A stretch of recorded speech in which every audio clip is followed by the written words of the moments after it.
चलिए यूपीएपी मुख्य परीक्षा के पर्पज से आज मैं आप सभी लोगों को कराने जा रही हूँ एससी एसटी एक्ट के बहुत महत्वपूर्ण सेक्शंस जो मुख्य परीक्षा में इनसे बाहर कुछ भी नहीं आएगा। उससे पहले मैंने आप लोगों को आर्म्स एक्ट के बारे में बताया है, पोक्सो के बारे में बताया है, क्योंकि अब वो वक्त नहीं है कि हम बहुत ज्यादा चीजों को रिवाइज कर सके। फाइनल टाइम है कि आप लोगों को क्या क्या रिवीजन जो है लास्ट टाइम पर आप कर सकते हैं।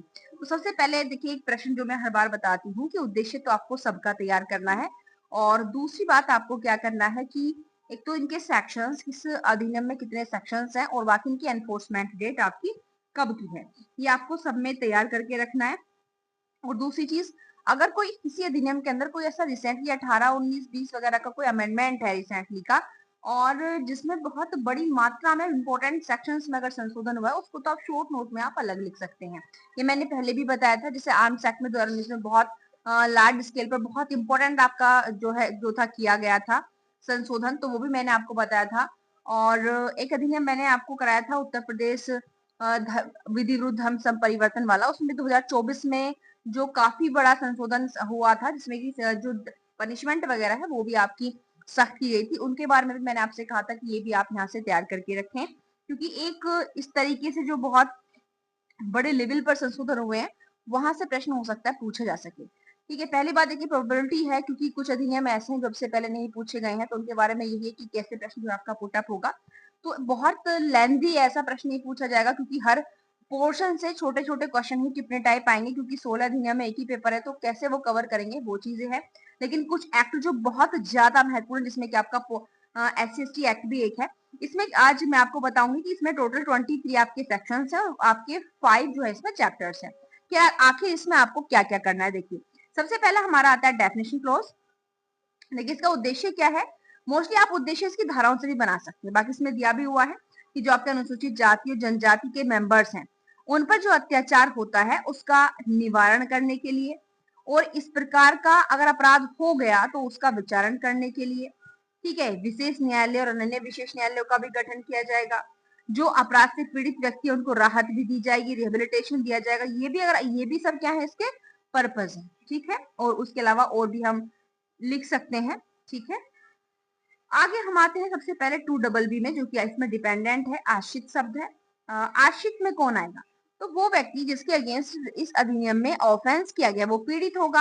अब पीड़ित पर जो लोग किसी भी तरीके से डिपेंड है कौन होते हैं, जैसे उसके हस्बैंड या वाइफ में से कोई हो गया, माता पिता हो गए, बच्चे हो गए, भाई बहन को भी इसमें शामिल किया गया है, ठीक है, ये तो नॉर्मली है ही है। साथ ही ऐसे लोगों को भी यहाँ पर डिपेंडेंट माना है जो पीड़ित पर से सहायता ले रहे हैं या किसी भी रूप में मेंटेनेंस प्राप्त कर रहे हैं या पूर्णतः मुख्यतः आश्रित हैं उस पर, उनको भी इसमें जो है शामिल किया गया है, ठीक है। नेक्स्ट आता है आपका आर्थिक बहिष्कार, जो बहुत ज्यादा महत्वपूर्ण है, याद रखिए इकोनॉमिक बाइकआउट।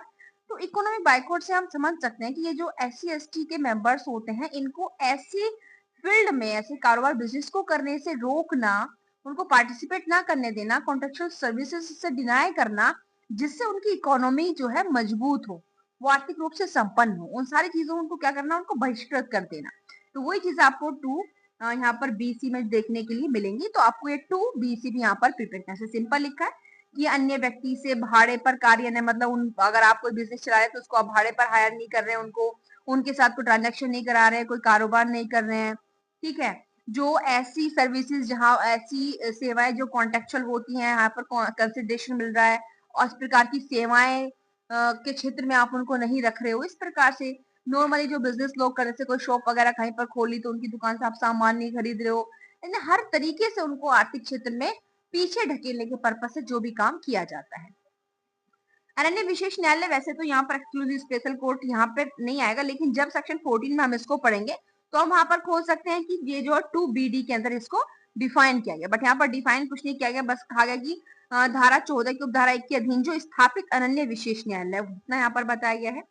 नेक्स्ट है आपका BF, ठीक है, ये भी बहुत महत्वपूर्ण है कि हाथ से मैला उठाने वाला कर्मी का मीनिंग क्या है, जो हाथ से मैला उठाने वाले कर्मियों के नियोजन का प्रतिषेध और पुनर्वास अधिनियम में दिया हुआ, बट इन्होंने यहाँ पर इतना ही बताया, बट इसको आप ज्यादा दिमाग मत लगाइए, फोकस मत कीजिएगा।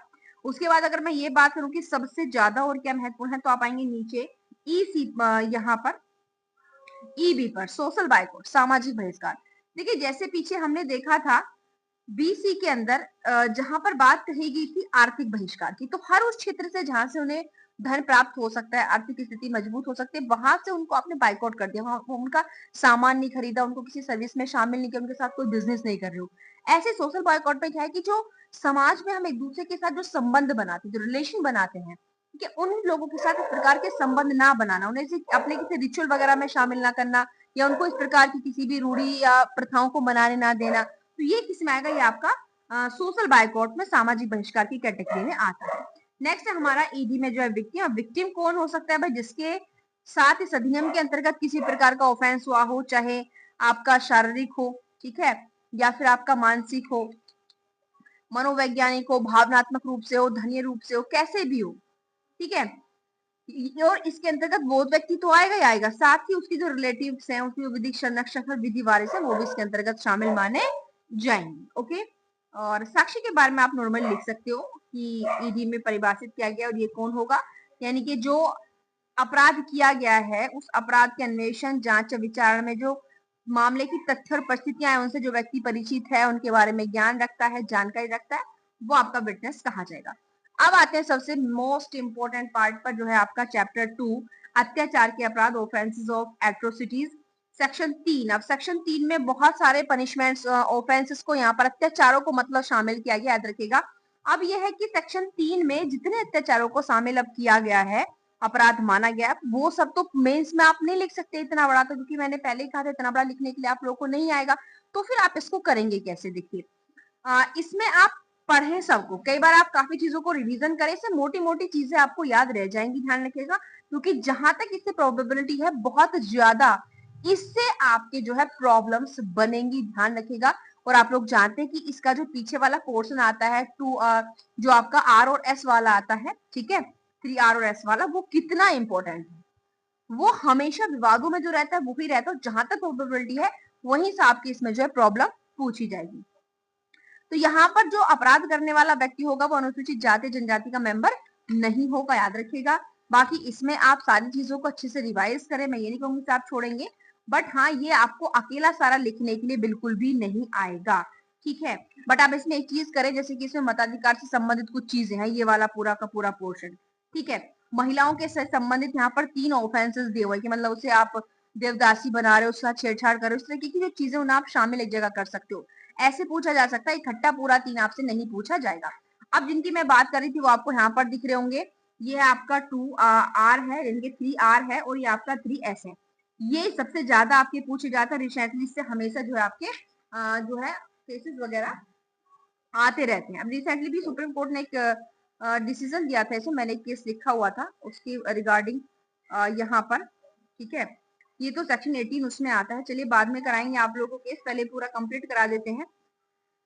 यहाँ पर देखिए क्या कह रहा है, यहाँ पर ये आपका आर है। आर कह रहा है कि अनुसूचित जाति या जनजाति के किसी सदस्य को अपमानित करने की आशय से, पहले तो इंटेंशन होनी चाहिए, इंटेंशन होनी जरूरी है, आशय होना जरूरी होता है।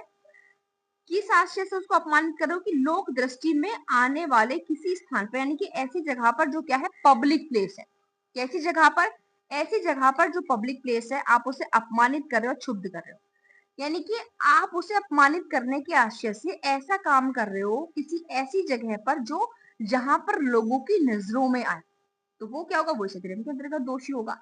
अब जो ये एस है, ये क्या कह रहा है, ये कहता है कि जाति सूचक शब्दों के आधार पर गाली देना, कौन सा कह रहा है भाई, 3S कह रहा है कि लोक दृष्टि में आने वाले किसी स्थान पर जाति के नाम से अनुसूचित जाति या अनुसूचित जनजाति के किसी सदस्य को गाली गलौज करना, ठीक है, यानी कि जाति का नाम लेकर गाली गलौज करना, जाति सूचक शब्द कहने पर जो आपका आरोप लगाया जाता है, वो सेक्शन 3S की कैटेगरी में ही आता है। अब आप लोग यहाँ से समझ सकते हैं कि यह आप लोगों के लिए कितना महत्वपूर्ण यहाँ से 3S होने वाला है, ठीक है। तो ये बहुत महत्वपूर्ण आपको यहाँ पर याद रखना है। दूसरा जो आप यहाँ पर देख रहे हैं 2N 3N, यानी कि 3T, बार बार 2 याद आता है, ये डेफिनेशन क्लोज होता है, बट ये 3 है यहाँ पर। इसमें ये चीजें शामिल की गई हैं कि इनके जो जाति के सदस्य हैं, अगर ये कोई ऐसी वस्तु है जिसको बहुत श्रद्धा जिसके प्रति रखते हैं या धार्मिक भावना से उसको मान रहे हैं, उसको नष्ट करना या पवित्र करना, जिन तस्वीरों के प्रति श्रद्धा रखते हैं उसके बाद आप यहाँ आएंगे, आप यहाँ पर वी पर आएंगे, एफ पर, सी एफ पर, तो आप यहाँ देखेंगे, यहाँ जो इनकी जाति कोई दिवंगत पर्सन है उसको इस तरीके की शब्द आप कह रहे हैं जिससे उनकी भावनाओं को ठेस पहुंचे, उसके प्रति अनादर हो, तो वो भी यहाँ पर ऑफेंस जो कि माना जाएगा। तो आप समझ गए, चीजें आपको यहाँ पर करनी है, ठीक है। बाकी आप यहाँ से इसको पूरा पढ़ें, ये वाला आपको पूरा पढ़ना होगा, याद रखिएगा। 3 वाला आप नहीं छोड़ सकते हैं। सेक्शन 4 भी इसका बहुत ज्यादा इंपॉर्टेंट है, सेक्शन 4 भी आपको तैयार करना है। ये कह रहे कि कर्तव्य उपेक्षा के लिए दंड। अब ये कर्तव्य उपेक्षा कौन करेगा? वो पब्लिक सर्वेंट करेगा। लेकिन यहाँ पर एक कंडीशन और है, क्या कि वो जो पब्लिक सर्वेंट है, वो पब्लिक सर्वेंट भी SC ST का जो है व्यक्ति नहीं होना, अनुसूचित जाति जनजाति का सदस्य नहीं होना चाहिए। अगर उसका होगा और वो अपना काम नहीं करता तो फिर भी उस पर सेक्शन अप्लाई नहीं होगा, क्योंकि इन SC ST के जो सदस्य उन पर सेक्शन अप्लाई नहीं होगा, अदर पर्सन पर ही होगा। तो यहाँ पर ये हर सेक्शन की पहली कंडीशन इम्पोज हो जाती है कि जो व्यक्ति यहाँ पर अपराध करने वाला है वो अनुसूचित जाति जनजाति के सदस्य नहीं होना चाहिए। अब ये कह रहे हैं कि अगर वो व्यक्ति इनमें से कोई भी काम करता है तो उसे 6 महीने से 1 साल तक की सजा मिलेगी। किसको? अब यहाँ पर पब्लिक सर्वेंट आएंगे, क्योंकि कर्तव्य की उपेक्षा वो ही कर रहे हैं ना।